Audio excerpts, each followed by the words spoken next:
You want answers? I think I'm entitled. You want answers? I want the truth! You can't handle the truth!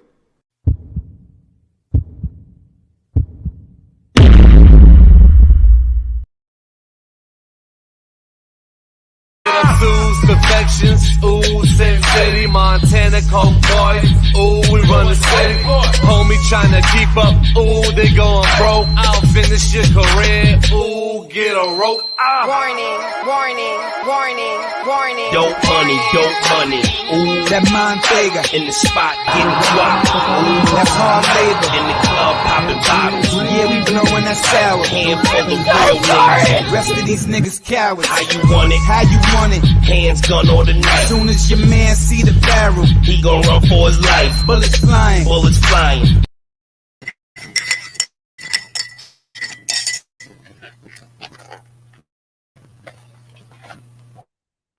Hola, hola, hola, hola, hola. Hola, hola, ¿cómo estás? Yo, ¿cómo estás, Wind?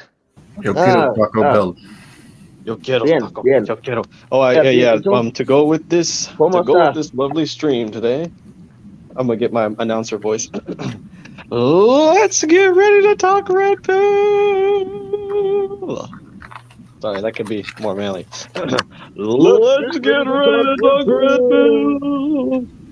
Yeah, a little deeper with that one. Hello. Sí, bien, y tú? Bien, So- bien, y tú? So, as you know, this is the Bleeding Edge. All you panelists here, and for the viewers, this is a Red Pill discussion chat.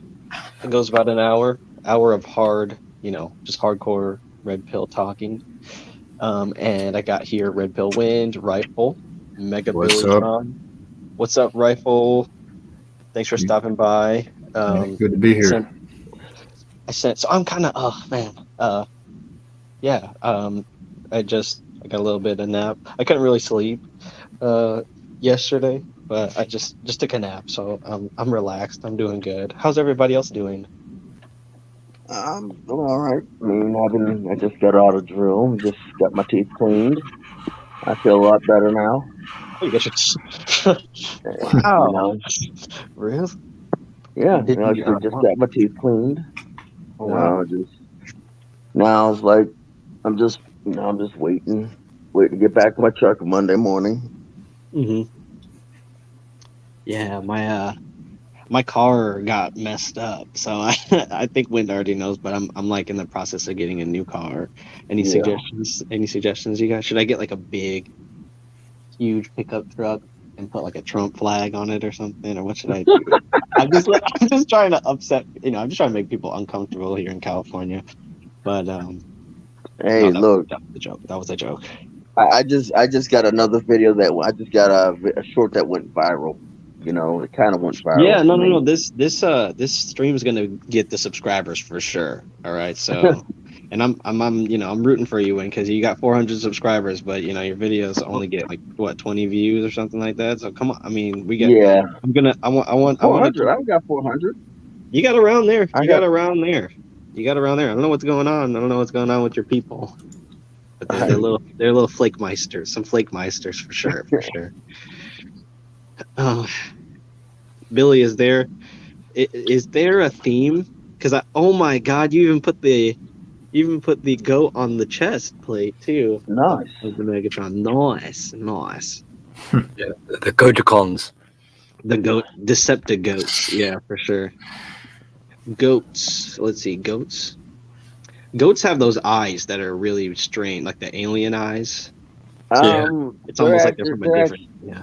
It's meant to. They're horizontal so that they can basically see any movement in the grass from predators. Prey animal probs. Yeah. Well, anyways, I'm kind of let's see, what else did I upload to the brand? For anybody that doesn't know, this is the difference between a yam and a sweet potato. Obviously, you can see the yam's much larger, much more rotund. Shout out to Jessica Gavin for the image replay here. Also, my name my name is Italian for lots of smoke, but no fire. So yeah, I've been getting on the Italian kick. You can see now I got this this new cologne. So I'm excited to try that cologne out. But yeah, I'm kind of bothered, guys. I'm a little upset. By the way, what's up, Mr. Formo? What's up, JR? What's up, Armchair? And what's up, D-Man? D-Man, the Bloodsport King. Why are you mad? I'm upset, man, because so I'm sending out. Let's see. Let me back up. Yeah. So today's like just a normal every day. I'm like dealing with stuff, and that's I've been dealing with Shiv and laugh, trying to make light of it and laugh and stuff. But I'm sending out invitations today for the live stream, and I get a message back, and I'm not gonna say who the person's name is because that's just ridiculous, crazy people. But they said to the Bleeding Edge, they invited on the Bleeding Edge. And they've been on before, but they told me that they're done with MGTOW, that it's derailing their life. And I'm paraphrasing, obviously. And they said that that they're done with the manosphere, and it's a person who I love, right? I mean, I love and I respect them, and I respect their decisions. I support them. I support their channel on YouTube and everything. But they said that MGTOW has become an echo chamber, and I just wanted to bring that up because it's it's literally just happened a few hours ago. It was at 4 a.m., so it was like 6 or 7 hours ago. So, but then I wanted to just bring that up because it bothered me, because I want this place to not be an echo chamber. I want it to be a place where, and of course, occasionally one of us will get on like our messianic rants and stuff, and we're just like be talking mad, dropping truth bombs and stuff. But that being said, still necessary to hold like a little bit of humility to everything, and not to let it turn into echo chamber. How exactly do you guys? I just need help processing that, because this is been a long time running show, and I would never have thought it was an echo chamber. So is it just something I could just dismiss? Am I being mad for no reason, or is it something that's like a legitimate claim? Do I talk to this person? No. It's nobody that you talk. It's nobody that you talk to regularly. Okay. Well. Yeah, I know if it's somebody that I talk to, I don't know who it is, but you don't need to be. It's their decision. It's their decision. If they don't want to basically be, if they want to go do whatever it is they do, that's them. There's no reason for you to be mad. I mean, you respect them, yeah. Okay, great. Let them be. There's no point in getting mad over somebody else's decision. Now, about it being the manosphere being an echo chamber, yeah, it is.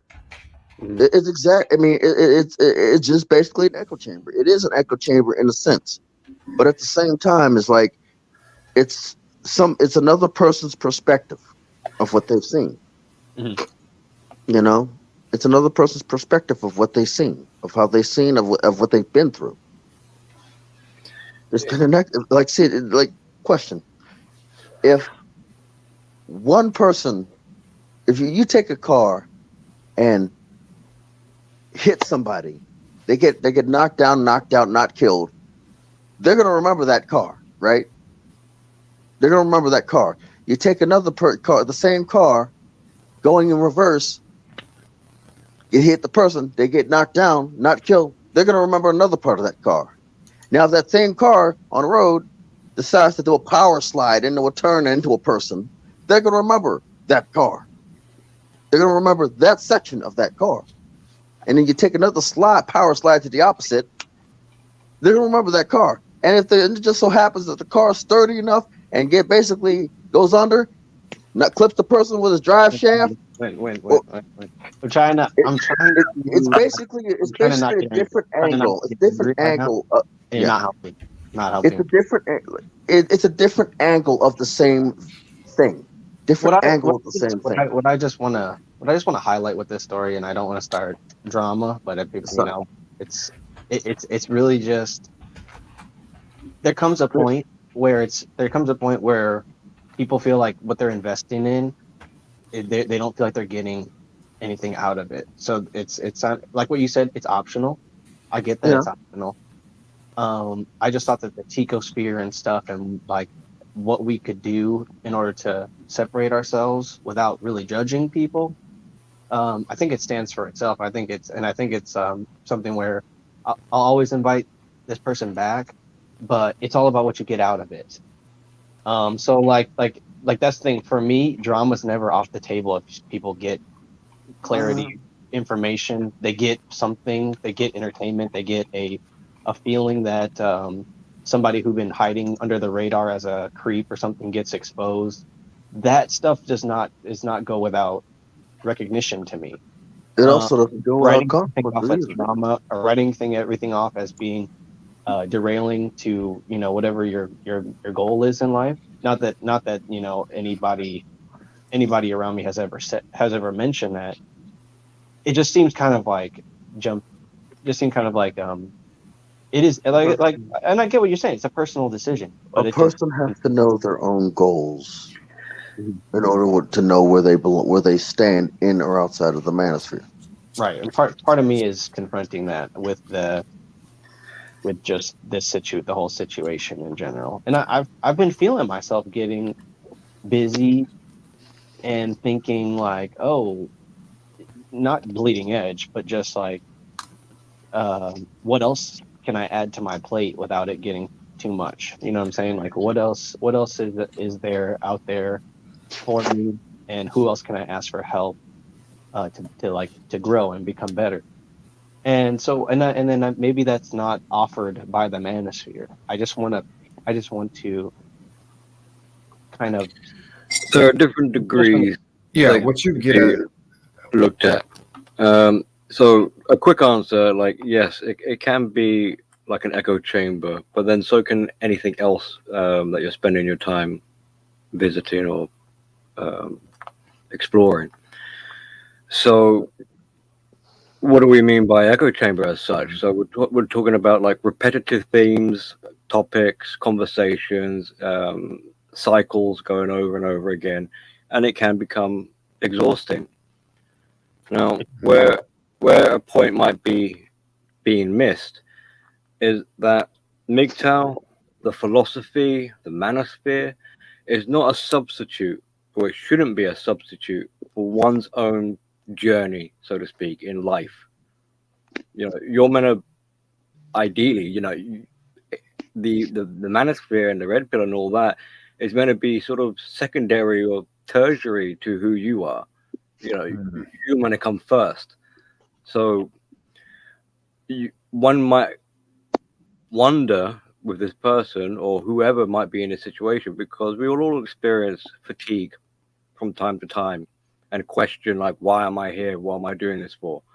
Well, one would need to ask themselves, really, are they actually taking on board the principles or the lesson being learned?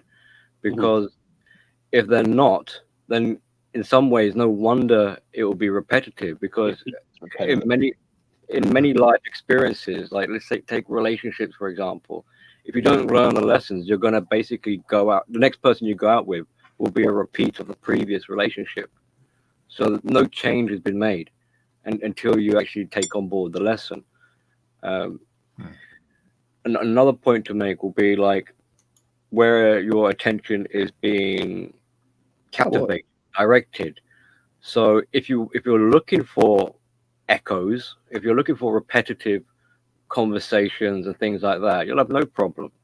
But if you direct your attention elsewhere to find something new or substantial or some sort of influence or something like that, then you'll also find that as well. So it's the choices we make.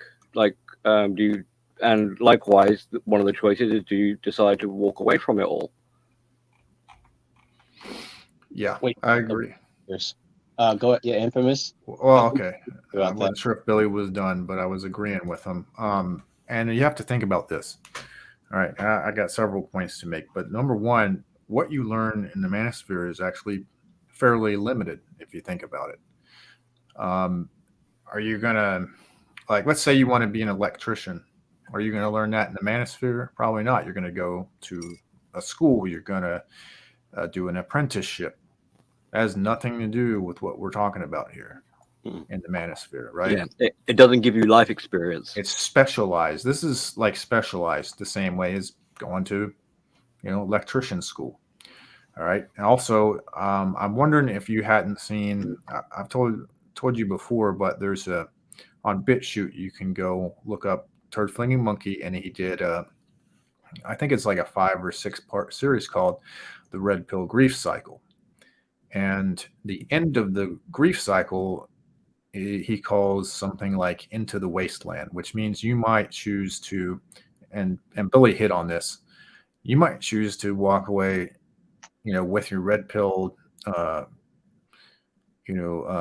insight, and just walk away and never come back.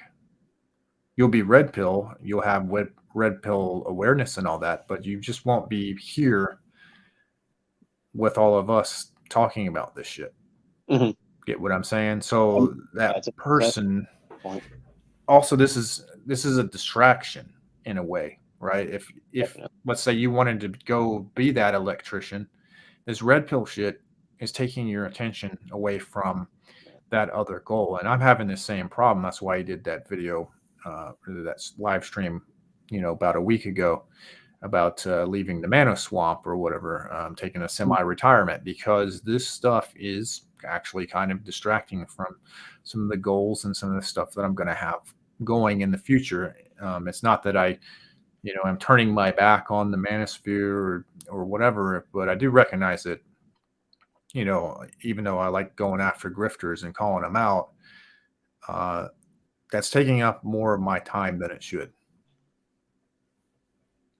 I agree 100%. Yeah, and that's kind of it comes in cycles. I think the longer you get, like you said, I think some of the cycles even repeat the longer you stay in, because I think the TFM's hypothesis or theory, I feel like only people that have a calling have these secondary and primary goals in life, but then there's also people that come and make MGTOW like their number one priority.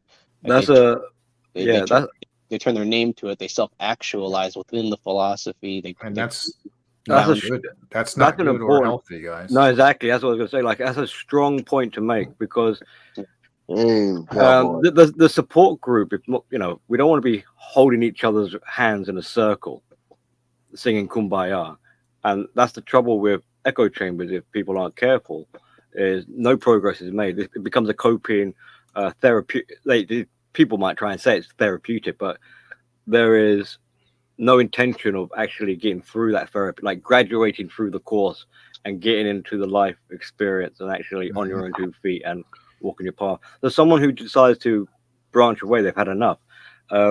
Hats off to them. That's nothing to be like either ashamed of or feel like they got some sort of guilt for leaving the tribe or something like that. It's actually like it's treating it like a job. Like when I think about calling in to a job or something, and you want to call out, but there's also this feeling that I can't call out because workload or something like that. It's not a job. It's just like you said, it's a hobby. It's a primary means of entertainment. And we'll talk about, like, I think we're going to talk about seriousness and entertainment stuff later. I used to describe it as like being a bit like a clinic. Yes. You come in like A&E or something like that. You get kind of beaten. You've been beaten up, so you come in to do a bit of recovery. They patch you up, and now off you go. You're discharged and go off. So whoever goes away, the door's not closed. If they ever want to return back, or their life goes in a bit of a bad direction and they need some support, they're always welcome to come back to this sort of manosphere and the red pill philosophy, etc. So it's a normal. It's a normal behavior to do, kind of thing. You run the danger also of it becoming like the black pill. The black pill guys, they're addicted to these emotions. We talked about this before, but they're addicted to these emotions and these chemicals in their brain that they release while they're all commiserating together and talking about how it's over, bro, on 8-hour streams on Saturday nights and shit. You run the risk with the MGTOW or even regular red pill shit of doing that very same thing and kind of making it an addiction, and that's definitely not what you want. Wind, any thoughts on that? Yeah, I mean, he's right. It's like like a lot of people like. You ever heard of the term misery? I'm gonna try to keep it short as possible. The thing is, misery loves company. You get a group of miserable people together, they're gonna basically feed off of each other's misery. Mm-hmm. Yeah, it's more like validation. Yeah, I mean, it's just basically all. Once you get to that stage, you just basically traded one plantation for another. Yep. Now instead of being a slave to your ex-wife or your ex-girlfriend, your girlfriend or whatever, now you're a slave to these Charlie. If they've gone from one community to another, then they kind of left that the primary community for probably the wrong sort of reasons, because they're not really getting their independence. They just basically substituted their support network for another one. They've exhausted the primary support group, and now they've jumped into a different community to get like a refreshed support group to listen to the stories. Frying pan into another frying pan. Yeah, so that's not really self-improvement or recovery or healing or going on a journey. That's basically just making a Johnny Rich fornicator richer. All you're doing is just making some of these people richer off of your misery that they could literally just basically feed off. You're basically taking food out of your stomach, you're putting it into theirs. Yep. I mean, this is something that I'm not trying to accuse anyone or imply, but when you got a abusive type person and they got a harem of supplies of people, they will interchange between them because they have an awareness that if they kind of like moan just to one person constantly, they're gonna get pretty sick of their BS pretty quick. So they kind of give them a bit of a rest, move on to someone else, give them an earful, move on to someone else, give them an earful, which gives the first person a time to recover, a respite period, and then they can come back and kind of go in a circle, and just continue it. Basically, like a pimp, like a pimp to his tricks. Yeah. He's basically pimping. Basically, them people are being pimped out. Yeah. And that's how the grifters do their business. Exactly. But they incur their own body count, so it's something that they'll have to deal with. If that's their style of how they're going to cope and go navigate through life, then that's their choice. That's what they're doing. Mm-hmm. I wonder. I had two questions. Like the emotions that we feel by seeing somebody grifting, is that it must become draining after a while. It does. Yeah. Yeah. It does. They're constantly creating new problems, kind of like in a neurotic way. Like, oh, this is an issue. This is an issue. Yeah, you'll notice that they're always in some kind of drama. Mm-hmm.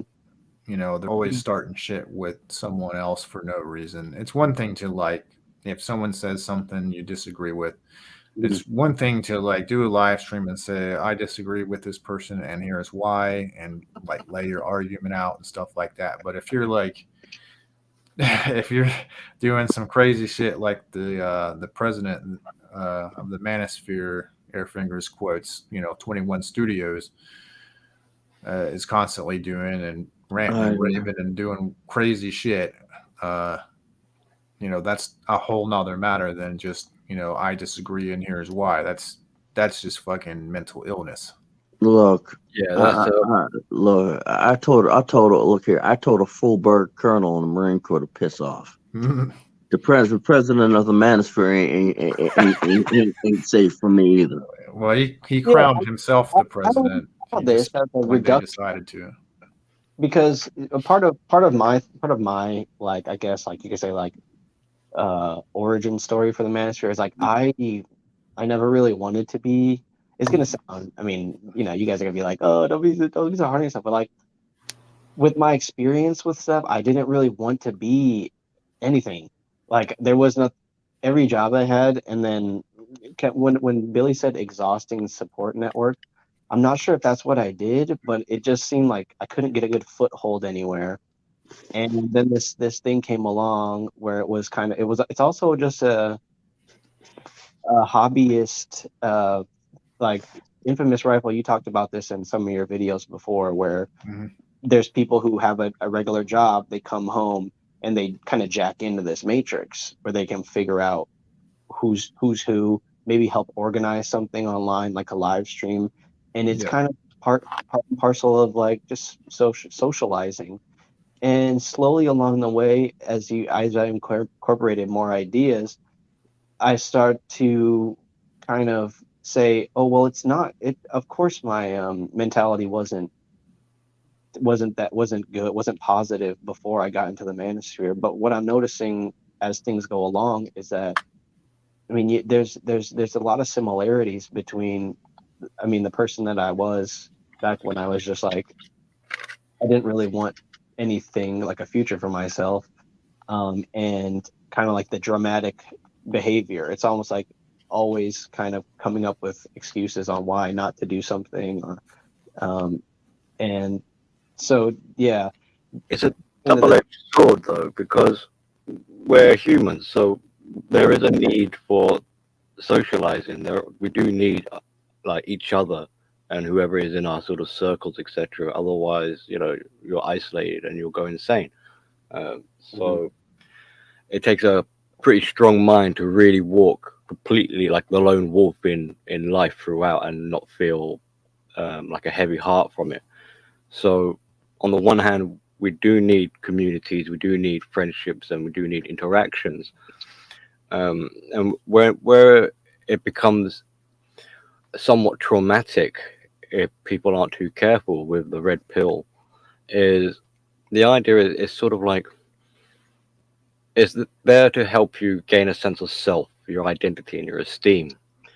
But if you're not quite ready for that inner work and discovery in that sort of voyage, um, it can be quite daunting because you know that phrase, that catchphrase of mine, like "who we are, we're yet to know." So people who enter the red pill looking for a sense of self, if they're not really gaining that sense of self or it's not being formulated, um, and they're becoming immersed in this pursuit of trying to find who they are, it could be it can actually make them even more disorientated, even more confused, which becomes frightening. So learning the red pill, this is why like learning the truth and learning the red pill is a painful experience, yeah, it can't and be, it's supposed to be. Mhm. Now, because most how of the messaging is like entrepreneurship, success, lifting yourself out of something, but it's really right? like unlearning, facing yourself, shaking hands with yourself, getting to know who you are, being truthful, being honest, being transparent, knowing your limits. And then Yeah, like think about the theme for today, where it's just like a fight club. Imagine being in that situation all the time. It can become disorienting, and there's necessarily something to be gained in finding an identity in that. If you overcome yeah. something, you have a victory, then So, positive. But so if it's getting get the crap kicked out of you every day, I can see people just never wanting to. so imagine someone new to the community. They've gone through whatever sort of their life has been flipped upside down, and they're trying to escape who they are. So they come to a community for support, but this community is making them self-reflect. So they've got this kind of push-pull, like they're pulled to the community because they want friends, but they're resistant to the community because the people they come to for support are the Honest. same people making them uh, self-reflect and deep dive, and that's not what they want to be doing. Well, You know. So In order to get something out of the community, that's one of the things you have to do. Yeah, and I mean, It's- a lot of people are fighting the narrative of what they, like they're fighting so hard against it that I feel like that's what's draining. It's not necessarily the act of what it's just how they feel about it and how much they care about what other people think. That's what I think about it after a while. I feel like it's the same situation as people who like to eat frosted toes for breakfast. You frosted know, toes. yeah, you'll get it after a while. They came in. They come in. They basically bring whatever baggage and drama that they had came in before coming into the community. Then they meet somebody that pisses them off, and they leave. And they talk trash, and create robots to talk for them. Yeah, seen From that. the toes. That we see that like I just saw Sandman. His channel is plummeting in views, and it's like he said he's going to create a robot channel too. So it's not just people who are new, No, it's old like people too that are experiencing this pressure, like this just pressure of. no. I'm saying it's like they come into the community, and then they leave the community. Mhm. You didn't get the reference, but I it's a didn't understand your point. Sorry, but it's yeah. just I get it now. sometimes you'll get people who are from day one. They've already got an exit plan. They've literally kind of come to the community already premeditated, thinking that a day is going to come, they're going to leave, and quite often they'll actually it's like self-sabotage. So upon or approaching that exit date, they'll self-sabotage. They'll cause a big ruckus and drama, and be like, "F you and F everyone else. I'm out of here." And that was the main goal of the whole exercise of being part of the community, to make this kind of declaration, like, I've been sort of misled here. I'm better than everyone here, and I'm gonna go and make this act as if like they've got the upper hand, or they're stoic or something like that for doing so. Mhm. So they they've abused the intention of what the community is about, or the philosophy. They were never really part of it authentically, trying to want to learn. It's emotional based reasoning. It's not, they're not logically being part of the community to wanting to improve their understanding. They literally come in as a way to sort of regulate their emotions later on. I don't know how many percentage wise that would be, but it's just, and you would have that kind of thing happening in every type of community. So it's not just limited to the men. I just want to point out that when Billy's microphone robots, it's very meta. Because it's Goattron. Yeah. Yeah, I just wanted to point that out because I thought it was funny. Got it. No, Is it really okay. So let's go to some of these the topics, the description. Okay. I got some elements here we want to add, but yeah, the women bashing thing I wanted to get into because it's something I noticed being in the first part of my journey, being in Discord, and every time you're in Discord, there's always somebody online in a Redpill or MGTOW, server, like in a voice chat, and they're chatting it up. And like I get it that it's even worse to do it like online, and it's probably safer to do it on a closed server like that. But I always saw it as kind of like, there's these guys and they're trying to will themselves to power, and it's kind of intoxicating, the feeling of like going into a place and knowing everybody, but it's not quite as real as like going to the bar or anything. So they're practicing social interaction through a medium, which a bar is a medium too, because there's alcohol, there's like booze involved and everything, and you channel the atmosphere of the bar, the ambiance and stuff. But yeah, it just seems, I'm not trying, I definitely don't want to call people out for what they do privately, but it just seemed like very, I don't think that's the point, at least in my opinion. That's not the point of the men's movement. I think when they do that, they get to hide, they're able to hide people who are like these people like the McClays and the Murphys and the Wally and the people, because it's through this like this veneer of, you know, being pro men. And I think that's the way that these guys can kind of like lurk in the shadows and be opportunistic. And like part of my culture, like like half of my heritage, they're somewhat even like they're trained to be opportunistic. So it's opportunism is not a bad thing, because it, you know, it's something that people use to get them to their position, right? But then like the fact that it's sheltering all of these other people who then when they get enough, they're ready to leave the community. It just seems kind of like unsustainable, and I can see it. You can see the pattern in the way that people operate online. It is unsustainable. And the thing I want to say is like the thing is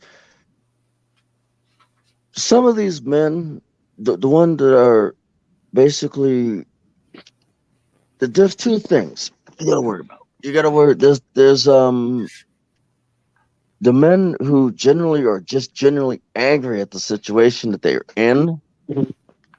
And then you got and the men that are genuinely angry at the situation they're in, they're the ones getting blocked. They're the ones that are not being allowed to heal, you know?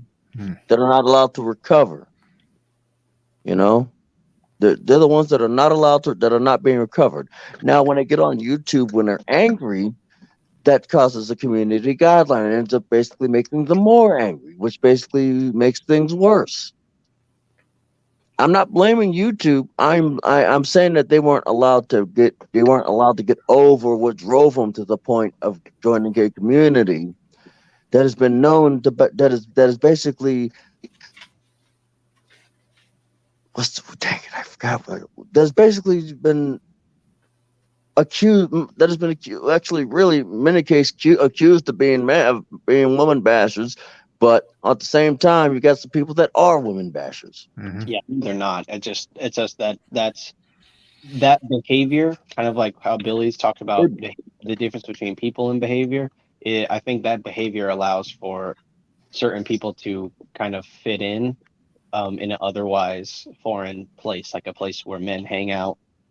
They're not Right. necessarily accustomed to it, but they get to participate in this women bashing, which is like it's like a gatekeeping thing almost. Like, oh, okay, as long as you can say, you know, women are bad, you can hang out here, man. But The thing Yeah. is, yeah, that's the type of behavior I'm talking about. It's like the people that are just basically literally have not been able to basically recover from the ordeals that they've been through. You know, You're not allowed to vent. Yeah. Well, I think you guys make a great point, and I've said for a while. I think we lost wind.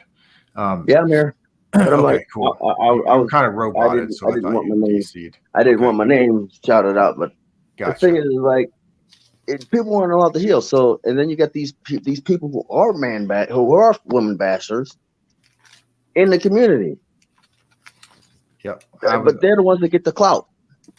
Yeah, it's a great place for actual abusers to hide, and they blend in like camouflage when you got the red pill ragers who are otherwise good guys. They just like Wynn said, they just been through some shit and they're just trying to vent. And there have been actual abusers, and I know who You a know, couple of them are. you know the worst part about it is they won't let those people heal. Yeah, they take a they. I think I get what you're saying. So you're saying there's guys that just stoke the flames and won't let these guys move on. I think the Rangers are caught in between two parts, because like they can't really like, if depends on how, like, atheism versus religion, love. conservatism versus being liberal. They don't want to. They're not in a place where they're like comfortable enough to identify with those things, or if they do, they're doing it out of like a habit to fit in. So, but then like the people who stoke the flames, who come up with all these clickbaity titles, they use the hashtags, they use the marketing elements, they use all the flashy stuff to push an agenda. They kind of, yeah, they put those people who are more in turmoil in between a bunch of like warring factions and stuff. And Right.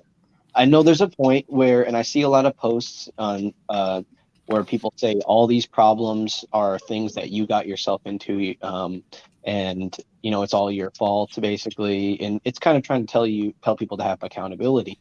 But at the same time, if that's your message, but you're also a drama starter and you're a person that stokes the flames, how much are you adding to other people's like now that we have the manosphere, the manosphere ideology, it's like everything that men in the manosphere do is true no matter what, because it's so controversial nowadays. And I think people are glad that they're not a part of it. They don't have to participate in it. They're much better off, much more organized with their life purpose when they don't have to participate in it. But like what Billy the Goat's saying, it's such a great outlet for people that want to get something out of it to be able to vent or to seek answers or whatnot. It's just filtering through all that extra stuff. It's exhausting. Yeah. Well, It's like sorting through bullets to find a live round and a bunch of dummy rounds. They're like, you're trying to be effective, but it's not this is why it's important. I suppose if there's something to learn from it, we should kind of put the lesson forward that how can I put this? For people to be on their guard a bit better with their boundaries and critical thinking, because with the red pill and the philosophy, yes, not only are we looking for self-realization, etc., but we are exploring things like emotions heavily, and that is like a cafeteria. It's like it's an appealing fuel source for people who are looking for emotional, parasitical kind of. They want to extract people's emotions. They enjoy like stoking the fire. It's basically like gaslighting. So there are predatory people who are drawn to whatever communities that are exploring emotions. And if men are like heartbroken and they're in stress and they're in turmoil and things like that, and they're letting their hearts bleed out, for a predator, it's easy pickings. So it's kind of no wonder that there is such a it's no wonder that people are being gaslit and stoked and they're fueling the flames, because it's given out so much energy, emotional energy, that these emotional vampires can feed upon. So the last thing the vampires would want is for people to be in control of their emotions and to have it regulated, because where's the fun in that? So this is kind of like why we see a lot of drama as well, because sadly, unfortunately, even if predators aren't trying to exploit these people, but if people are conditioned with PTSD, etc., and they are very emotional, then unintentionally they're going to be feeding into that drama. I gotta go for a second because I gotta get something from the store. All right. All right, catch you later. All right. That wind. Yeah. So the fact that we see a lot of drama going on, and we see a lot of energetic people getting emotionally sort of out of control, is a bit of a flag. It's a bit of an indicator of what is generally occupying these spaces. So when we're comparing like people doing the inner work, people doing the hard work, people trying to get their lives together, compared to people who are just emotionally out of control, sadly, the emotionally out of control people outweigh the people who are seriously trying to get become organized and independence. Well, and that's the feeling that I get too. It's like if I want to do a live stream and talk about the red pill, I almost have to Here's, understand that there's people out there that are okay, gonna be like, oh, here's, he's emotional. He's not a person no, that okay. that really cares. They're No, picking themselves like, together on the live stream. get this right. We've all noticed, and people have videos about it, about how MGTOW and the red pill philosophy is catching on. It's going mainstream. More and more people know about it, right? Ask yourselves this question: is it because people want to be enlightened, or is it because they're emotionally drawn to it and it's now feeding into this emotional soup of theirs, this drama and all this turmoil? Well, the second one, easily. You mean, if you think about Exactly. it, So logical presuppositions of MGTOW aren't something that you need to go hunt and find. Eventually, it's going to find you. It's just a matter of when and what. If you're aware of it, if you have the red pill, it's probably easier to notice. yeah, So so it's only a small percentage of the people who are members of the community or people who take the red pill who are actually like doing so for the right kind of reasons. That they might still be learning and trying to understand, but their heart is in the right place. They're authentic and they're willing to put the effort in. But the vast majority are congregating to this space, this arena, this community, or whatever, purely for their emotional requirements, which, as we just been discussing, they're stoking the flames of one another, hyping each other up, and it's boiling over. So how this might look on the outside world is that the red pill men are a bunch of we're childlike in that sense, because we're no better than the people that we're pointing and looking at and sort of trying to blame. Exactly, because all they're going to see from the outside, because the womanate shit, people get the biggest audience. That's what they're going to see when they search for this stuff. They're going to see these big creators that are doing womanate shit, or certain other individual who definitely needs to be in a rubber room with a straitjacket on, claiming he's the president of the manosphere. And when you have your Roman McClays who do these shootings, they're going to be like, okay, so he's in this thing called the manosphere. They're going to get on their Google box. They're going to type that shit in. And who are they going to see? They're going to see guys like that. And it makes all the rest of us, like Billy said, makes us look childish, makes us look pathetic, or these guys are just mad at women. They must all be incels. I mean, especially like if wider society were to pull one of these men aside and ask them, like, come on, explain yourself, the chances of that man actually having independent thought is pretty low. So he's going to be basically parrot talk, like echo chambers. So he's basically going to be saying repetitive talking points that have been heard before, just like how men notice feminist talking points.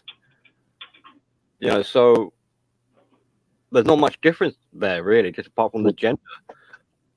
I noticed, there's people I feel like there's people that don't even want to talk about it. They just want to live it.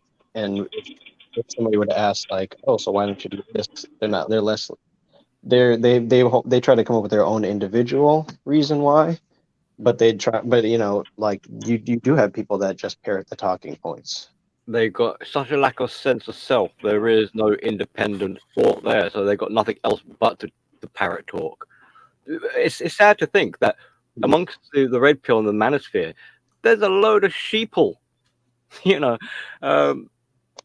Never mind like sigmas and stoics and lone wolves and things like that. The majority of red pill are they're dependents, they're codependents. So yeah, the sad part about that is the point of the red pill is to learn, to grow, and to be a better human being. It's not to really focus on what women are doing or why they're doing it and stuff like that. I mean, you can drop a couple of videos saying it, but at the end of the day, it's all about your growth as a human being and a man. It's the videos are completely separate from the personal development. And they're not, just because a person posts about women all day doesn't mean that they're not themselves. It's like there's clear examples of that. So we don't. I mean, there's no need Well, to. yeah, most videos about women or got women in the title or anything like that typically get the most views because they're talking about women. So people typically flock to that, especially women, because you're talking about women. So, oh, we got to go check this out too. And that's typically how a lot of that actually works and flows. It's basically like a flow chart. Like if you've ever worked in a hospital, you know what a flow chart is. Basically, it's basically you set it up to the point where everything pretty much flows evenly to a certain topic or any topic about a certain person. And typically, most times, if you ever notice, anytime you talk about a woman, there's always going to be a woman on that in your chat or in your comment section or saying this or saying that or downvoting it or something like that, basically, to because they disagree with it. Now, this is not for all the women that who are doing what they're doing and holding it down and handling their business. Typically, it's for women that are messing it up for other women, and they don't see that, so they think they're being attacked as well too because all you're talking about is women, all women. And I've always said, if you're going to preach that, at least don't be like the people on the opposite side. Be different from them and don't say all, say most or some. That way you can actually differentiate. Some people hear some and go, okay, well, it's not me. If you hear all or most, it's like, oh my God, he hates all women. Like, no, we don't. He must bring the ruckus to all you motherfuckers. Hi, you guys. Get ready to rumble. Psyche, what's up? Don't miss you guys. Hey, man. What's up? Hey, I would Miss love you, Chico. Love What's up? weigh in on the topic. If you're just listening. Yeah, Psyche's up. What do you think about all this women bashing, and how do you think that it contributes to men growing better and becoming better? Man, fuck them bitches. And I approve this message. No, really. That's basically a byproduct of. We all know this is a byproduct of whatever rage phase that they're going to, whether or not it's red or black pilled, whatever the fuck you want to call it. But it's the thing is that, and I see why they do it. No one calls it out. I mean, for the longest time, men had to shut their mouth for 40 years. I get it. But somewhere in there, you may want to stop all that and just live your life, man. Turn that red-pilled rage into red-pilled bliss, my man. Seriously. I agree. But the thing, if I may, real quick, the thing about the red pill rage is the thing I notice about it is that these guys wish, instead of living in red pill bliss, like you just said, these guys wish that their blue pill ideas were true, and that's why they're angry partially. Aside from the fact that society lied to them, but I firmly believe that a lot of these guys wish that their blue pill ideas that they just come from, that they just got out of, were real. Yeah, that's why I say the red pill rage is actually a blue pill rage. But I actually agree with that 100%. Yeah.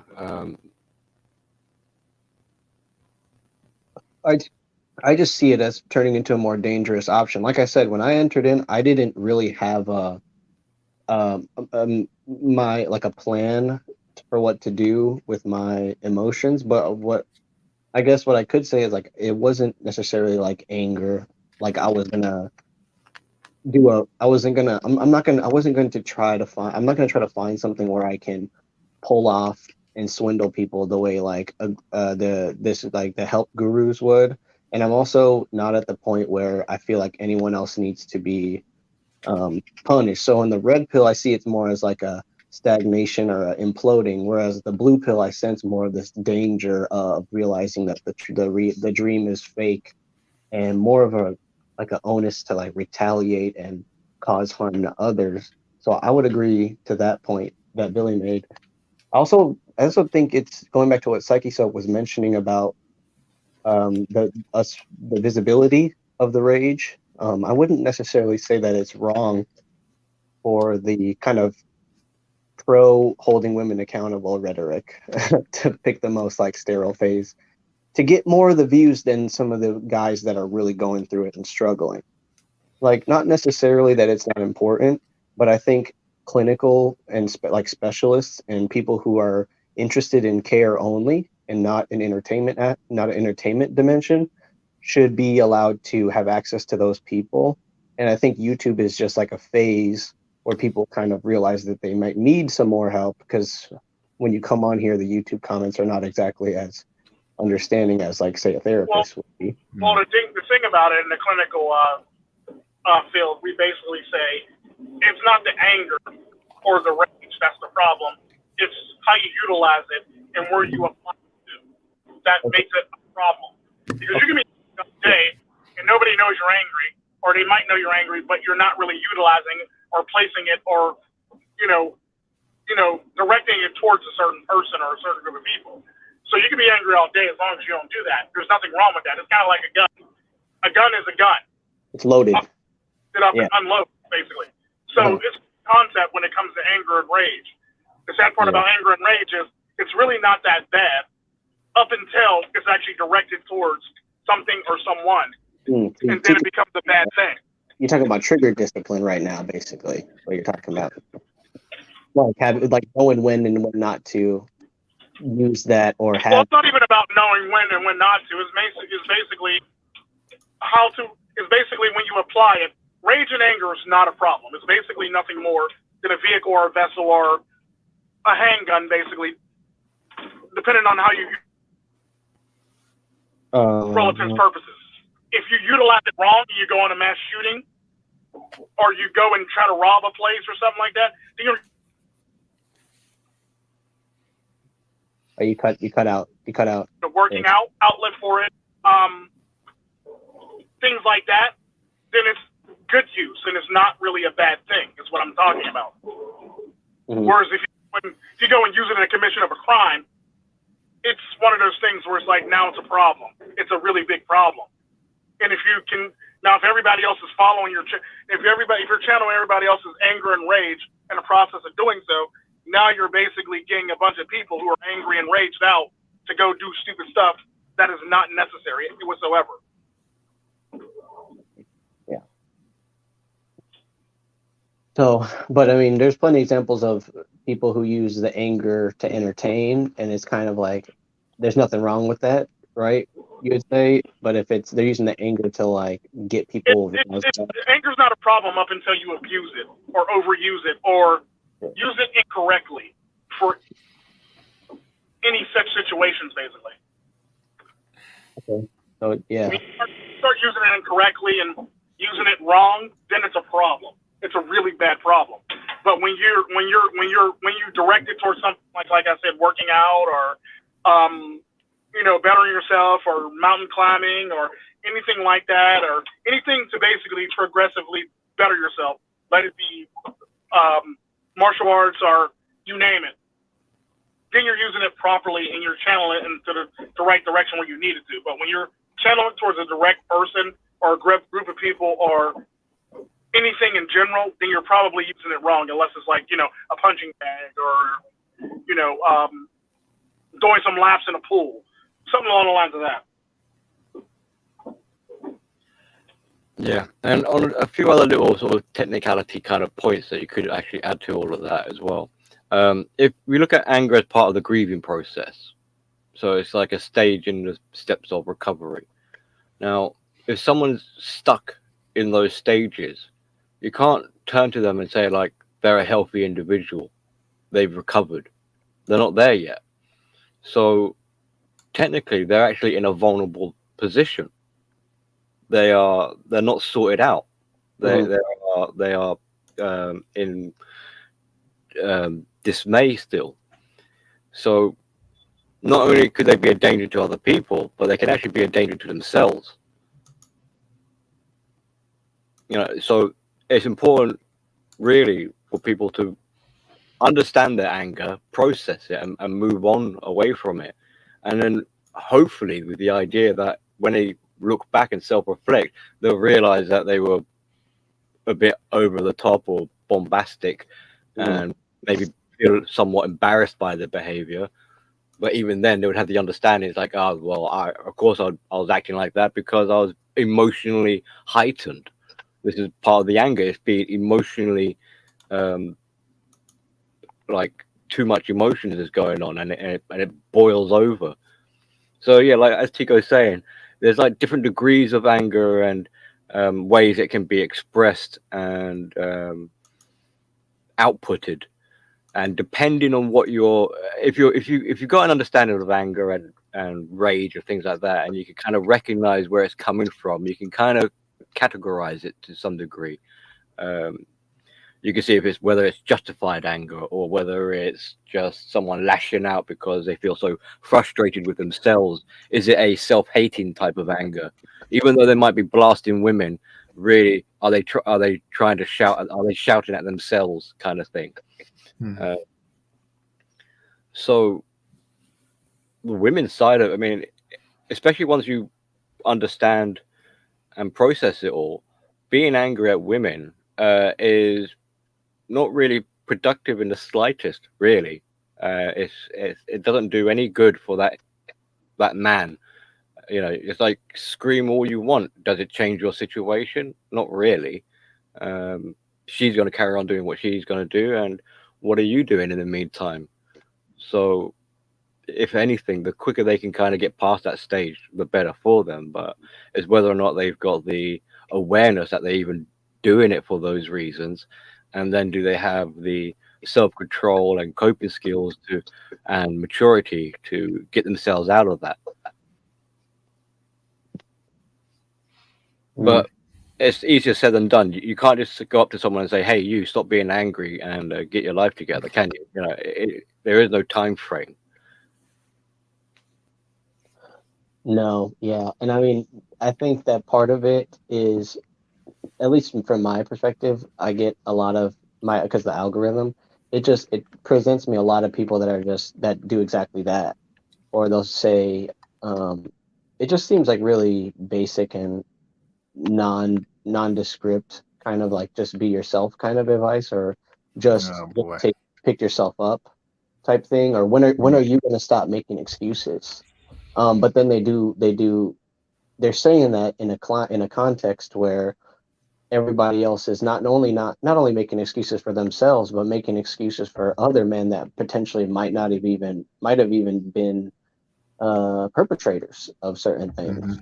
So then, like, as a person, you're already plugged in, and then to walk away, there's this stigma between walking away. So you kind of have to. I think what Billy said about just being on guard is kind of the only advice you can give somebody when they're in the middle of the ring. You know, you can't tell them to not participate, and you can't like, you know, yeah. I mean, it all depends on how you want to orient yourself to the action. If you know someone who's being angry, best thing to do is to leave them be. Let them kind of burn it out and let themselves get.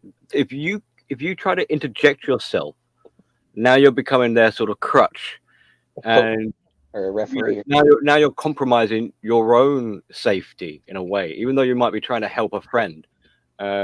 Sometimes the best way of helping them is by not helping them. So this is where you got to kind of be a bit careful how you interact with such people. And the other thing as well, like if these people who are angry are given praise or validation, or they're seen as role models in some way, this is dangerous stuff. Like I think Rifle was saying earlier. Now, like, look what happens with the feminists, where they start encouraging younger women or younger girls that they've been raped or raped, you know, and now so they're teaching how to be victims. Yep, they have books. One book is called The Rules. The other book is literally called How to Destroy a Man, which you can buy on Amazon. Right. And I'm sure like one of the strong angles of trying to indoctrinate those young minds is to suggest to them that they've been abused and victimized more than they realize. So instead of not to say that maybe they've got legit reason to be angry with whoever, but because other people are saying, hey, you need to be even more angry because you don't realize that you've been exploited as well as abused, as well as raped or oppressed, or straight so up discredited. they basically pile on reasons for someone to be more angry than they should be. They kind of blow it out. Again, stoking the flames. Well, you also got to take consideration too. The feminist is basically nothing more. Basically, use the same tactics as the Democratic Party when it comes to certain groups of people. They basically want you to be dependent on them. So the best way to do it is make you feel like you're a victim, and then make you dependent on them by saying, "We'll promise you this, this, and this," while not delivering in the future, or not delivering. Period. That's typically how it works. So you run into a lot of that stuff. Yeah, because like the Democrats and the feminists and the communists, they by re-identifying you, that person doesn't define themselves anymore. They're dependent on someone else telling them how much of a victim they should be.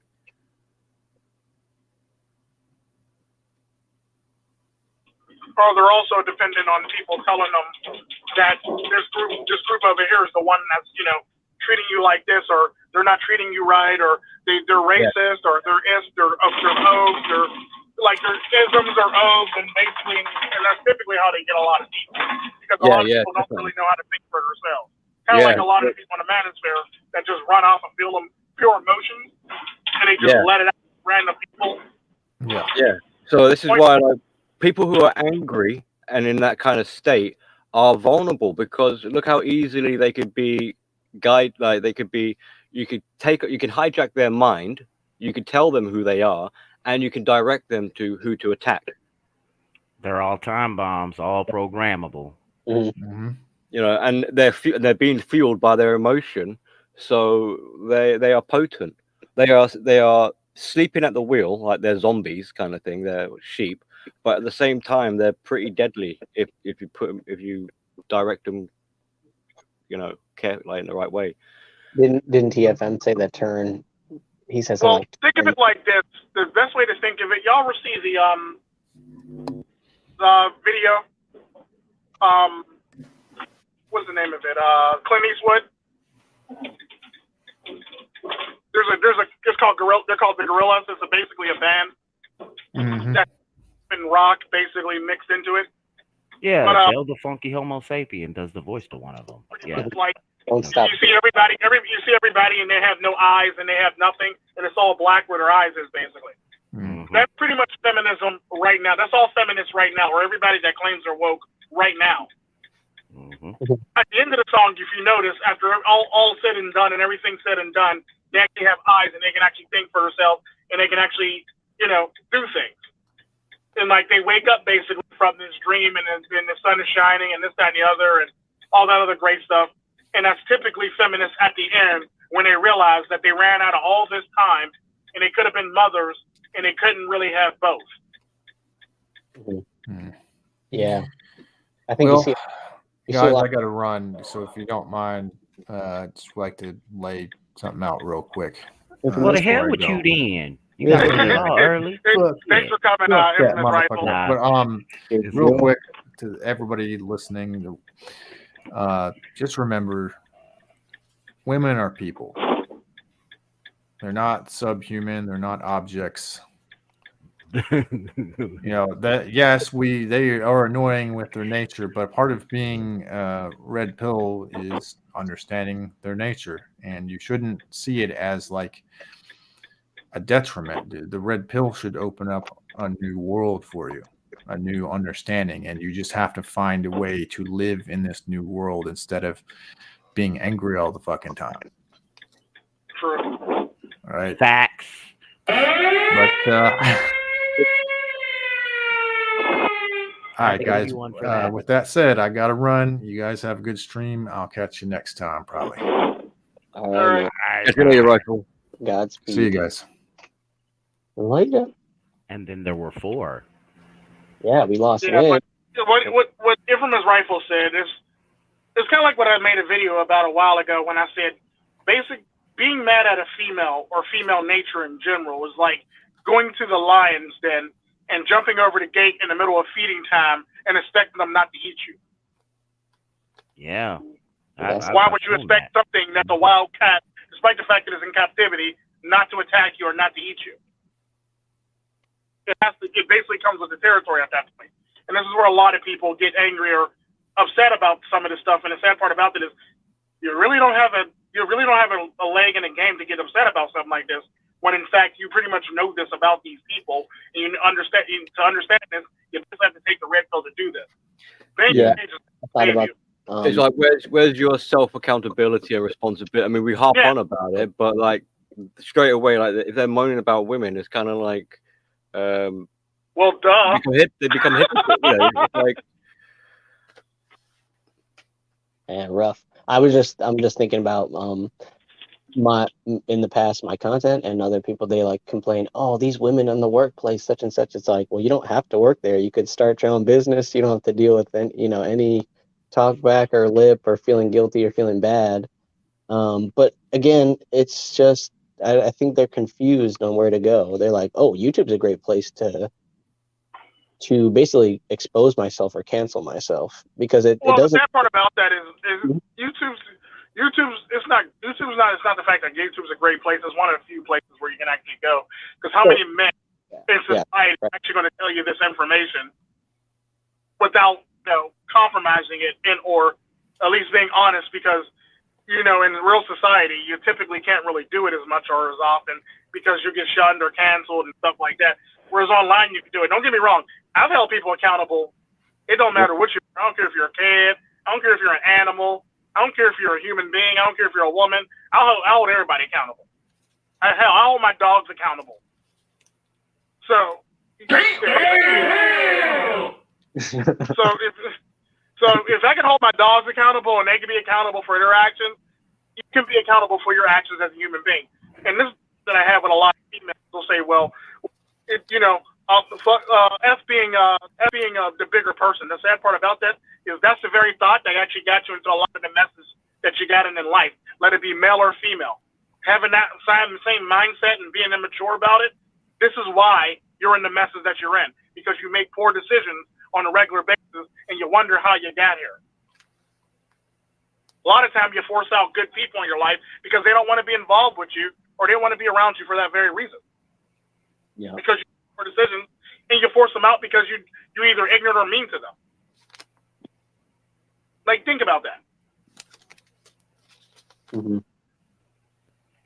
I think again, it all comes back to how you treat people. I mean, I think about people who fight; they have utmost respect for each other, but they still challenge each other, right? I mean, that's like the most healthy form of relationship, even though it's painful. That's kind of what the red pill ideally should be. Is like, it's an understanding that it's going to be tough, it's going to be hard, but it's not necessarily to beat you down just to build you back up or anything. It's not like this is boot camp or anything. It's more just like a place where you get what you need, what you deserve, right? Like not necessarily like in a you get what you deserve, Murray. Not make that sense, but you get what other people are willing to give. And I think it's weird because people get the crap kicked out of them all the time. And then it's just like, it's almost like they want to kick the crap out of somebody else because like they don't want to see somebody else. They don't want to give somebody else an easier time, because they never got it handed to them. So why should this person get it handed to them? Almost like that bliss is something that everyone strives for, but then it's like if you see somebody else experiencing that bliss, it's kind of like it's so easy just to comment something negative and be like, well, you're just hurt. Oh, you want like triggering their insecurities? Right, maybe. Yeah, I mean, and then there's other people that have agendas that are not, that they just want to get their point across, and no one else can really share what they have to say. And then I feel like they get tired after a while of trying to convince people, so they just give up. And then, like, I noticed that too with a lot of just a lot of communities in general. Like they will get a bunch of subscribers, and then they'll fall off after a while, and then they'll continue to upload, but then it's kind of like it's unfixable. The problem's unfixable. They've already kind of like gotten those subs, but now they don't get the views, and that's something that affects all communities nowadays. So it's kind of hard to navigate, I think, because you don't really know who's really invested or who just subscribed to you just because you had a certain thing in your name or the title, or they like your video, or they like your thumbnail, and it's disorienting. We got Win back. What's up, Winnie? Here's the problem with that, Yam. That has less to do with actual falling off and more to do with people that just sub to you because they were told to sub to you, or sub for sub type thing, where they sub to you so they can get their subs up. That's typically all that really is. The problem is, if people actually watch your content, they'll pretty much come and watch your content. If you got sub for sub, you're not really ever going to really meet your actual goals in life, sadly. You're going to just get it for like 1 or 2 days, and maybe you might make something that might, appease a lot of people, and you'll get that. So that's where a lot of the problem actually comes from. It's not about you falling off. It's more so how you actually got those subs in the first place. Well, maybe the only thing I was describing is like people feel like if they get called out once, that they need to distance themselves from the community, so they don't fall off. It's just that they think that people hate them more than they actually do. Like they think they really, really, really messed up.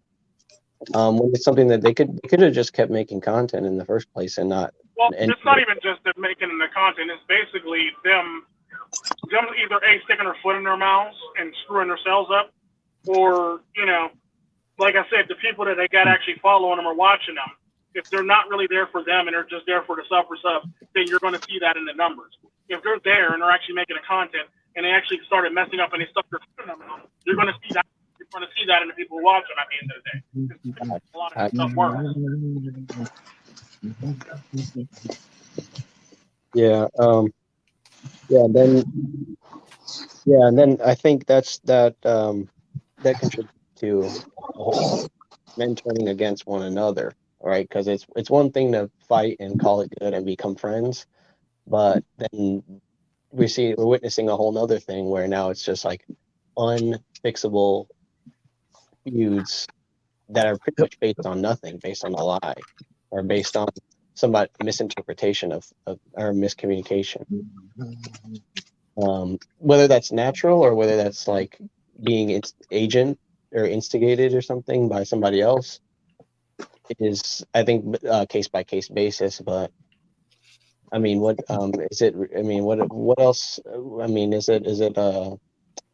I guess what else can you really gather from that situation where we have all of this infighting, and I'm not talking about just calling out rifters. That's not, I don't count that as infighting. I count that as like spreading awareness. What is this? There's all this like unnecessary drama leading up to, is what is my question. Is it just are we just gonna split into more factions, and this red pill is the manosphere is going to keep dividing into different groups, or is somebody going to try to like take control over everything, like monopolize it? It's going to continue to divide. That's what I think. Kind of like the life of a cell, it replicating itself. Yeah, looks a lot like that. Yeah. It's gonna continue to divide, and the division is gonna be like whatever side you pick, you're gonna get screwed. Ultimately, that's pretty much what it is. It's gonna continue to divide to the point that whatever side you pick, you're gonna get heckled. You're gonna get a whole bunch of pushback to the point where you can't even pick a side. You know, where it's even too toxic to pick a side. You know, Well, that's yeah, what but I did. yeah, but is that an excuse to walk away from the whole thing in general and not because it seems like it would be like you're saying it's catch-22 or it's just always going to be Like, on a micro scale, right? What happens typically with relationships and when they break up? They get back together, and then they break up, and then they get back together, and I could go on and on until eventually the lesson is learned. You know, so typically, I think the statistic is something like people will get back together about 7 or 8 times before it's finally over. Really, that's a lot. It's a lot, yeah. And then like 4 breakups or 8 breakups or 7 Well, out. that comes from abusive dynamics. So there's a bit of conditioning and codependency has been kind of like encouraged.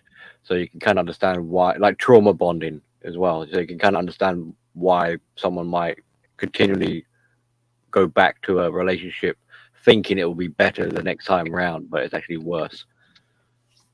And we'll probably see the same kind of thing happening in communities where people will leave, but because they're on their own and they need socializing and friendships, etc., they'll come back or they'll find a new community and they basically just carry on the same patterns of behavior. Nothing's really changed, and it is slowly spiraling down into a bottomless pit kind of thing of self-destruction.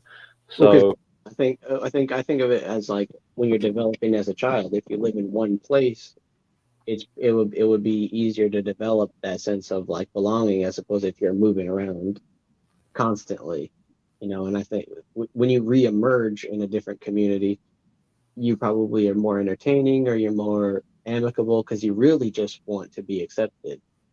And I think that's where a lot of content creators get their inspiration from is like, hey, if I just have a certain vibe about myself, an ism, and if I can also separate myself from other people, I can get a lot of people on my side. you know, more people in the psychological fields are coming to the conclusion that society is indeed collapsing. So if society is collapsing, what does it say about communities? I mean, they're going to go with it. You know, the communities will implode before society collapses.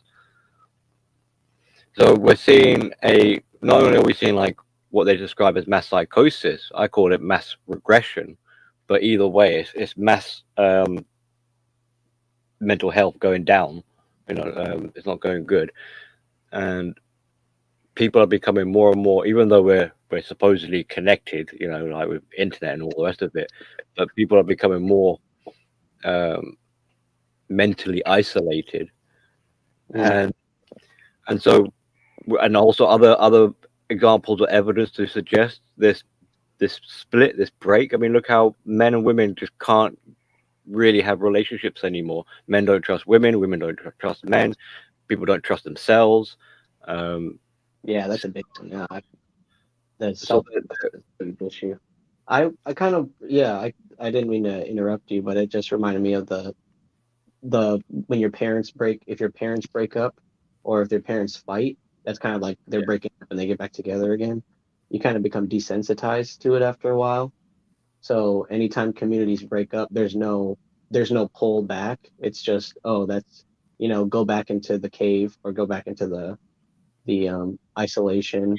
So like if you bring it down to sort of core values or core motivators, like the sense of survival, vulnerability, and security, people are losing it. They don't feel secure. The world is changing. People are changing. There's political reasons. There's media. No one knows what's what anymore. Mass confusion, disorientation. So the prognosis for the future isn't looking good. How on earth are you going to get people to be in sync and cooperative if they are only looking out for themselves? So intimacy is gone. There is no intimacy anymore. This is partly why like relationships are failing. People don't want to be intimate, is to be vulnerable, to allow yourself to be, people don't want to be vulnerable anymore. To be vulnerable, you have to have a sense of a element of trust. People don't want to trust anymore. So there's no way really for a relationship. I mean, if a relationship were to blossom and bloom and be prosperous, it's almost like there must be something wrong with that, because the stars must have aligned for that to happen. It must be a real like a miracle for something like that to happen now. So if people have already got relationships and they've already pair bonded and they've already established connection, they've already got intimacy, they've got a better chance going forward in the future, because they've put the work in, they put the effort in, they've invested. But if people aren't willing to invest anymore because they're too worried about their own survival, it's almost like they're going to end up shooting themselves in the foot. They can't trust themselves, let alone trust anyone else. So where does that put them? It puts them in sort of shit valley, really. Like there's not much they can do. They got to kind of have like a leap of faith, but they're too frightened to do it. Definitely. No, I feel that definitely, and for legit reasons as well. But it's being an emotional person, it kind of like it turns it into like a dilemma where you're just thinking like where one person has the strength to do it, like the other, like you don't want to be like somebody else, you want to be yourself, but then you also are emotionally compromised. So it's like, where do you start to figure yourself out? Is it through an external means? And so this is why we're seeing a rise in computer gaming, for example, like ways out of people coming to communities and causing drama because it's a distraction. So there's no real, people aren't really thinking about the future. They're just basically trying to survive day by day. Yeah. It's quite a desperate state of being. Definitely. So if you've got not just someone, but if you've got the majority of people like that, they're impulsive, they're just literally thinking about what they're going to do from one day to the next. How on earth are they going to think long term about the rest of their life? And when they do it, it's just depression, because it's like, I have no idea what's going to happen. So what's the point of making plans for the future? It's like, well, so when it's like that's the trust issue too. Like why you can't be in a relationship, because if your emotions change on a dime, you could end up sabotaging it, or you could end up committing to somebody that you don't really want to be with. But it's just like there's guys that are just like, I don't want to be alone, so I have to be with this person. This is okay. So on a more sort of spiritual quasi kind of level, like the hypocrisy where people are saying there aren't any unicorns left. But because men's standards are so high, I'll just use men as an example. Like it's the same with the women, because either gender, their standards are so high.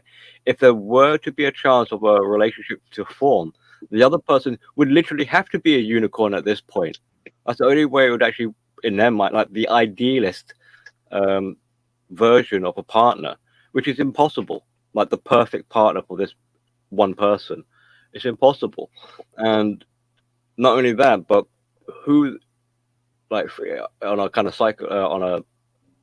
psychoanalytical level, who they're asking for is basically a relationship with themselves, because this idealized version is their own projection. So the only person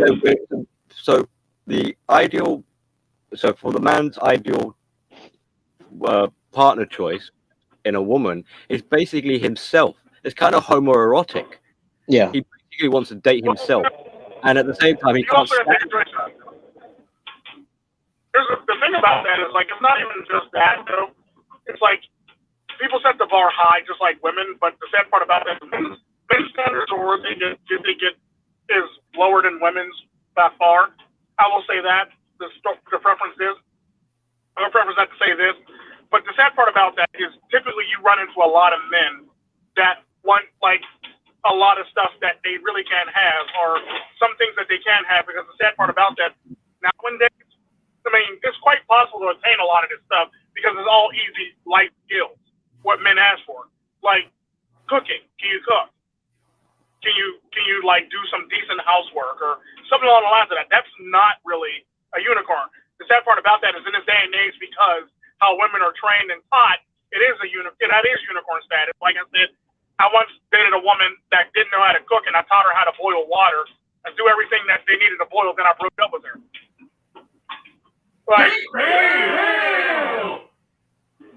Like that's actually, this is where the hometown thing comes into play, because there's a lot of women that just can't cook, or there's a lot of women that say they can cook that can't cook.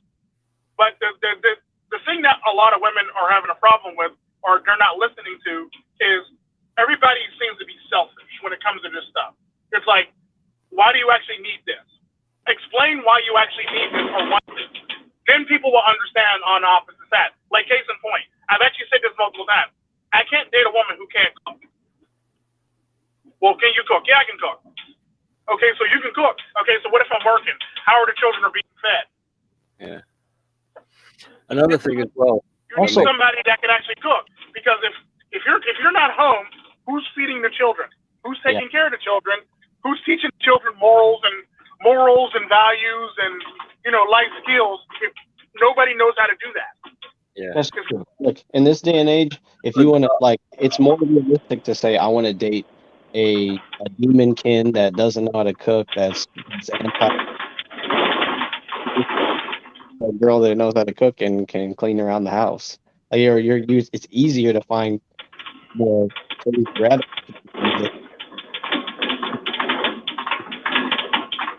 The sad part about that is you shouldn't even have to go that far to find what you actually need in a person. Sadly. Exactly. This is the thing. This is what's missing, because it's not really like intimacy. Relationships it shouldn't really be based about what people do. It shouldn't be like it's about the person. It's like, I love you for who you are, not for what you do. But because people have such a lack of sense of self, there is no. Well, Billy, you also got to take consideration too. Like I said, if a man is dating a woman, he's typically dating her before the chances of her having children. Now, who she is very important to who those children, how their children are going to be raised, whether we all like it or not. What she can do is going to be get over that. The day. This is what I'm talking about when it comes to women cooking and cleaning. Why would I want to date somebody who can't cook and clean? Now my children are starving, or they're being sent some. No, yeah. I'm not saying there isn't any practical reasons why what their skills and abilities. Yeah, obviously it helps, etc. But that's all. Not to sound too blanket of a statement or generalizing, but that's all that women kind of have now. There is no quality behind it, and there's no person behind any of that goes with it to sort of complement it, which would be nice. He said it would be nice. I like it. Would be nice. So nice. I think when I look at most relationships that usually ain't shit, it's mostly just dating out of convenience. But any relationship, I think, is not any relationship. Hold on, I don't want to say any relationship, but it's trying to make it work with somebody, I think, is what Billy's trying to talk about, and accepting them for who they are, I think, is much better than having unrealistic standards. But what I'm saying is like you could say, she might not be able to cook water at the moment, but give her a little bit of demonstrations or example, teach her, and she can pick up these skills. So is that really what's missing in somebody that then the problem lies with that, though, is she going to want to learn this? Is she going to want to observe to learn this stuff, or is she going to think it's nothing for her to learn? This is where the problem lies when you actually say something like that, because the sad part about that is you can show somebody many times. Matter of fact, I know a woman right now, her daughter can't cook to save her life. She's taught her daughter how to cook, but her daughter hasn't retained any of the stuff that her mother has taught her at all, because she didn't deem it necessary, and it's an inconvenience to her basically to learn to cook, sadly. But she relies heavily on her mother to cook for her, but she's old enough to cook, but she can't cook nothing to save her life. She could use a microwave, that's about the extent of it, but her mom taught her how to bake cakes, how to make actual dip meals and food. But the sad part about that, this girl doesn't stick around long enough So actually learn how to actually make stuff, because in her mind, it's an inconvenience to what she really wants to do. You see what I'm saying?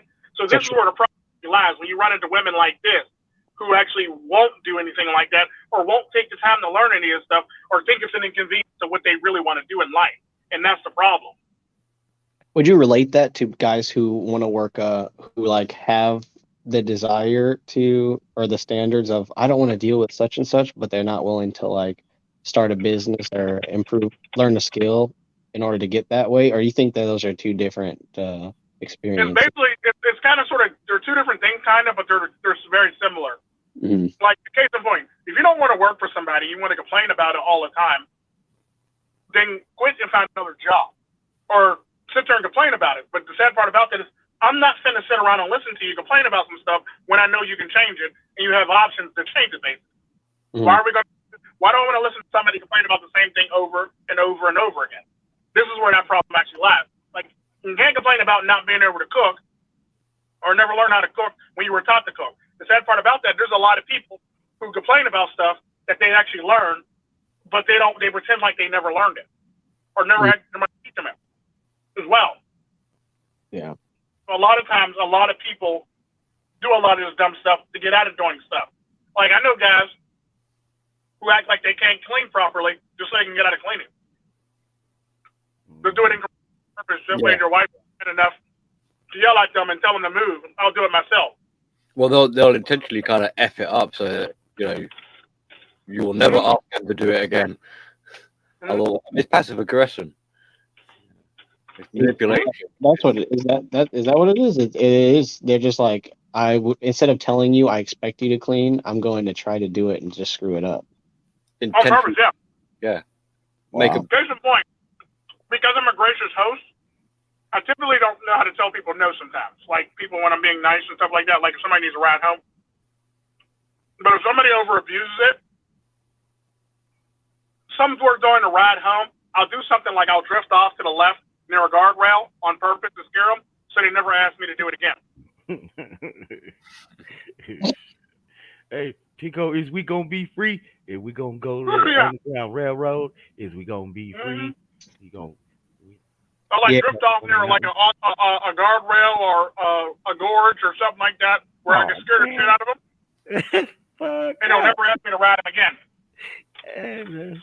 I ain't gonna ask for you no favors. So that's my thing. I don't complain as much as but I do. I'm angry like that. Tico just left. Damn it! Yeah, what the heck? Day. Let me find out. Like I've been like I said, I've been talking more with like people that I used to just be like, oh, you're blue pill or whatever. So, but I've been kind of like trying to cope with some of my anger issues a little bit, and what I understand, like how I understand it a little bit more now, maybe I'm wrong, is that if you're not complaining about doing something that's underneath your potential, that's also a problem. Like if you're just satisfied and you're soothed and nothing can really bother you, that's also kind of like it can be, to me, I used to rationalize it's like, hey, I'm doing something good. I really don't have any complaints, but that's just because I didn't talk to anybody and no one was able to tell me about myself or how they saw me or what they saw me going through. And I think in a certain sense, you have to block that out, but that's only when you're doing something that you love. If you're doing something that you hate, it's necessary to, like, I guess, be open because you don't want to do something that you hate all the time. And like me, I just been trained to really just accept it. I don't know if that's the right word, or not really look for other options or something, or what Tico said, pretend like I don't know the other options. I'm pretty forthcoming. I'm pretty honest about that. So I think it's worse.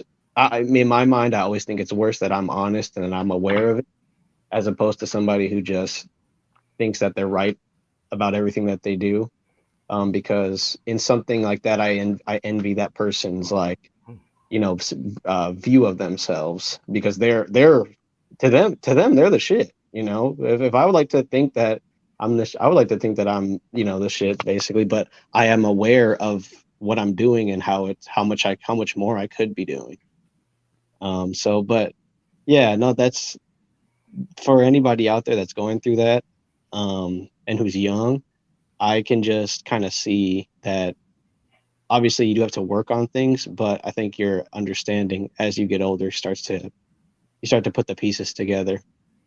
And yeah, I would just, I want to celebrate that more for everybody that can actually make small baby steps, even if it's just, if you just hate the world or hate blue pill people or something, if you could just channel that or turn it off at least, and I know you're scared of getting manipulated or getting shamed or something, but like I said, if you don't let it get to you, it's a learning experience at the end of the day. But yeah, sorry, that was just, I wanted to end on a high note. That was kind of a rant. Yeah. What was that? That's like so. Like yourself. Do you have any closing thoughts? That's my closing thought. All right. Yeah. No, really. All good points, man. And definitely, it's good that we all do engage in dialogue like this. You know what I'm saying? And keep that going. The more that this is gone, we're fucked. So good brain food, guys. Good brain food. I've learned to like myself. So then for because you got here later. Tico's here too. I wonder if one's gonna come back. But yeah, we can. Some of these comments I wanted to highlight here before we close out. Somebody said Discord is full of drama. I know that people use it as a resource, but I have to agree with that. Just my personal perspective. Anytime I went in there into like a voice chat, other than when me meeting Double I and Tico, which was quick and to the point, a lot of it is just like lingering and just being like, so what's the next thing we can gossip about? And I'm sure people will agree or disagree. That's just my perspective on it. Like, I just don't. The Discord, it used to be for gaming, and now it's for a whole nother thing. That's been said, time and time again. Oh, somebody gonna say something? Nothing? Nobody got a take on that? Okay. A red pill rage is real. Relation aggression is real. That's a new term I haven't heard before. And codependency is real. I thought shout out to MGTOW Cowboy. He's new around these parts in the comments and in the live streams. Shout out to him. And then JD Miles said he did a presentation on Red Pill Rage. You guys can go check that out. But yeah, other than that, I've got one on my channel as well too. Definitely, you could see me rage on my channel if you want. It's not like the most crazy. No, it's not like I'm straight showed up calling girls ho. Yeah, I'm about to recalibrate the whole daggone intro because apparently Wen's name just skipped over one time when I watched it. Then everyone's name got skipped over. Then Yam's name got skipped over.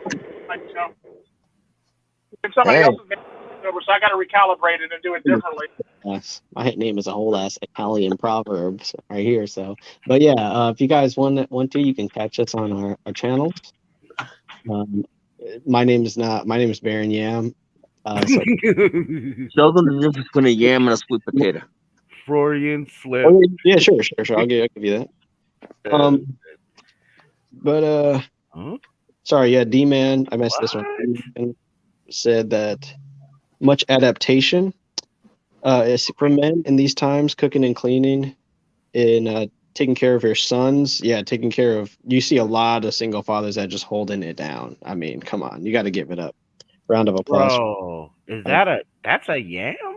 That is a yam, my friend. Yeah, that is a yam from. Let me find out. Jessica Not to be confused with the daikon radish. What the Yeah. So, but yeah, what D-Man said, it's like, guys, we just got to keep carrying, just like we always do. And if you're lazy, good for nothing guy, deadbeat, whatever they can use against you. I mean, as long as you don't let it get to you, you can always improve and get better. You know, it's like I think that that's an important takeaway from all this, and I think that these talks are Mega helpful. Billy Tron. Mega Billy Tron. Hold on, I forgot how to deactivate this yam picture. Oh, there we go. There we go. This is better. This is better. Yeah. Fighting. But yeah. Oh, Wynn's back. Wynn, did you have anything to add there, mate? Well, I got something to say about the Redpill. All right. Thank you very much. And we're gonna start. I've been like, Yeah, man, shit. I'm saying this. I've been through it before. However, like I said, I've been through it before, but I had to control my rage. I've said it before, and I said it again. The thing is, how I went through it is not the same way how everybody else is going to go through it. You have to find your own path, you know. And You're on lane. yep. And on top of that, I've been through many of the things that after you get past the rage, I've been through the whole not seeing as an echo chamber and all the stuff that a lot of people have gone through. I've seen it. The point is I stuck with it. You know, you can either after you basically get yourself patched up and on your way, you can either go your own way or you could basically help other people find a direction. There's billions of people in this world. There's billions of minds with many ideas on how to do things. Not all of them correct, not all of them are wrong. You got to find which one is correct for you. Definitely. And then There Tico, you go. I was trying to give you a chance though, Tico, because he came in. I was trying to do a segment at the beginning because I got a response to an invite saying like, one, I'm done with MGTOW stuff, but I don't really see any of us that are MGTOW except Psyche Soap. Which is Well, the sad part about that is we're not really done with MGTOW stuff because again, a lot of the MGTOW is red pill, so we're not done with it at all. Nobody's done with it. They were saying that they didn't want to participate in the live stream because they felt like it was derailing, and also is because MGTOW is an echo chamber. I just didn't see the relevancy to that because we had this meme of like the Ticosphere is separate from the Manosphere, but it really isn't. So I wanted to give you a chance. Well, no, it's not even that though, because the problem is it's not even an echo chamber because it's not even about MGTOW. Because there's, like I said, there's not very many. There's like a handful of MGTOWs in the Ticosphere at the end of the day. That's what I was trying to say. I'm not trying to shame somebody if they don't want to be. Most of the people are either like, or they're other things basically. They're either truthers, red pill, health nuts, science, hackers, trolls. That's where most of the people actually are. So they're not MGTOW. So the sad part about that is people think when they think red pill, they think MGTOW. The sad part about that is it's not MGTOW. It's about the red pill at the end of the day. So you can join it. It's not about it. It's about being red pill, basically. It doesn't matter who you are. As long as you really much bring something to the table, you don't have to be a MGTOW. You don't have to be a red pillar. As long as you are like something that's of some truth or some psychological background or anything like that, you can pretty much come to Bleeding Edge. It's pretty much all it really is. It's not a MGTOW roundtable. It's not a red pill roundtable. It's basically talking about the very problems that we face in the manosphere alone. There's no qualifications for the red pill. I mean, there's different stages of it, like we just said, rage and more formulated or more chaotic, like with the Bane Batman Joker episode. Let me know who actually said they don't want to be offline. A part of it after this. That way, I'll just either talk to them about it or take them out the freaking. You guys take care. We're gonna end this out. It's been a nice hour and 49 minutes. Great talks, great engagement from the chat. Everybody, Russian bots, thank you to the algorithm. Get that ass banned. And for everybody else, thank you for stopping by. Come by next week where we'll have the same riveting discussions and everything, and you can come and see how we're doing. We'll give you an update. But I want to give everybody a chance to plug their channels. Actually, I'm just going to do it. Go, guys. Go check out, because everybody did kind of like their closing thoughts. Go check out. Please support our panel members, and go check out Psyche Soap. Hold on. Yeah, you gotta go to Soap because I got some things Soap. to make it go. Part Too much 8. money. Donate to the Cash App by Psyche Soap. Yeah, Tico Redpill, also featured on also has a channel called Vedic Ghost. Has a lot of cool shorts and very interesting Red Pill science stuff. Check out Red Pill in the Wind if you're interested in seeing the life of a Red Pill MGTOW leaning trucker who's in the Tico sphere, who's also being stalked by a cartel assassin. Very riveting stuff over there. Mega Billytron, his channel's name is Billy the Goat, and you can find his psychological deep dives and content on his channel. As for me, my friend, I'm Baron Yam. Other panel members will be on, but we don't like to really plug our stuff because we don't want to waste people's time. But check us out if you want to. And in the meantime, stay well, be healthy, treat yourself well, treat yourself like milk, do nothing but spoil yourself. And here's the outro music. Oh man. You want answers? I think I'm entitled. You want answers? I want the truth! You can't handle the truth.